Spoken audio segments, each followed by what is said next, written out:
हाँ जी, कैसे हैं आप लोग। और आज हम लोग केमिस्ट्री का एक नया कॉन्सेप्ट लेके आए हैं, रिएक्टिविटी सीरीज।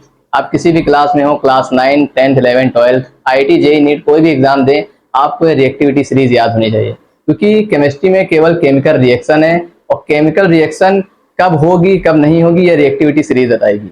और इसी के लिए हम उसकी ट्रिक भी लेकर आए हैं। हम आपको पढ़ के सुनाते हैं। कमलनाथ का माली आलू जरा फीके से पकाता है, कौन है आगे आओ। हमने ये कहानी से उठाया है। वहां पे एक नौकर था जिसका नाम कमल था। वो जो है वहां पे माली का काम करता था। और एक दिन उसका मालिक आया तो उसने कहा कि कमलनाथ का माली आलू जरा फीके से पकाता है। अब फीके आलू जब पके तो वो जो है उसको डांटने के लिए बुलाया कि कौन है आगे आओ। तो इस पर हमने ये ट्रिक बना दिए जिससे आपकी रिएक्टिविटी सीरीज पूरी याद हो जाएगी। आप इधर से इधर बढ़ेंगे तो ये घटते हुए क्रम में है, यानी कि कमल से के यानी पोटेशियम की सबसे ज्यादा है, और एयू से आप जानते हैं कि सोना होता है, यानी कि औरम इसकी सबसे कम है। तो कमलनाथ का माली आलू जरा फीके से पकाता है, कौन है आगे आओ। चलिए, ये आपको याद हो गई होगी। तो अब देखिए, हमने एक रिएक्शन लिखी है यहाँ पे, Zn प्लस HCl।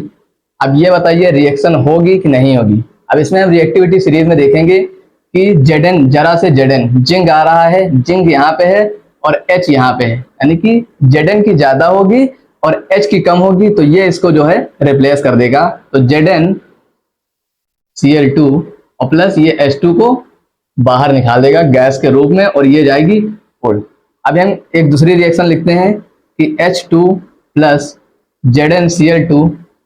अब ये रिएक्शन होगी कि नहीं आप बताइए। अब इसमें देखेंगे कि H जो है Zn के बाद आ रहा है, यानी कि Z की ताकत जो है वो H से ज्यादा है, तो H जो है इसको नहीं बदल पाएगा, तो ये रिएक्शन नहीं होगी। आप बताइए कि आप मान लीजिए कि आप जिम जाते हैं और एक लड़का जिम नहीं जाता है, तो आप उसको हरा देंगे क्योंकि आपके ताकत ज्यादा होगी।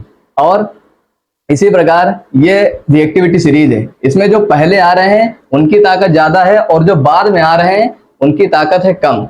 तो पहले वाला जो है बाद वाले को पलट सकता है, लेकिन बाद वाला पहले वाले को पलट नहीं सकता है। इस पर हम एक और क्वेश्चन करेंगे जिससे कि आपका कॉन्सेप्ट ये क्लियर हो जाए।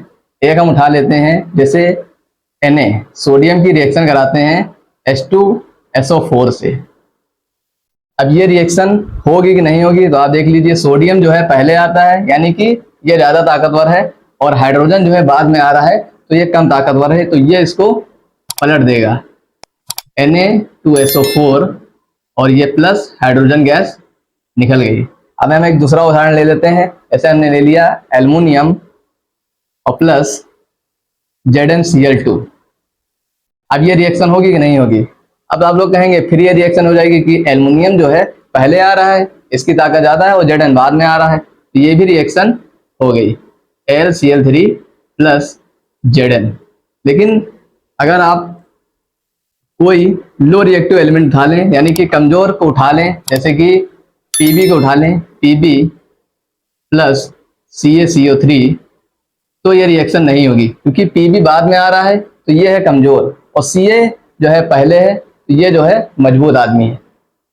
तो हमने यहाँ पे रिएक्टिविटी सीरीज के कंसेप्ट को अपनी दैनिक जीवन के आधार पर सीख लिया है। अब आपको हमेशा याद रहेगा, क्योंकि जो ज्यादा ताकतवर है वो जो है कमजोर को पलट देगा, और जो कमजोर है वो ज्यादा वाले को नहीं हरा सकता है।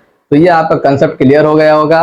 तो आपको ऐसी ही अमेजिंग वीडियो के लिए बने रहिए हमारे चैनल पर, सब्सक्राइब करिए, लाइक करिए, शेयर करिए, और मिलते हैं आपसे नेक्स्ट वीडियो में। तब तक के लिए पढ़ते रहिए और मचाते रहिए।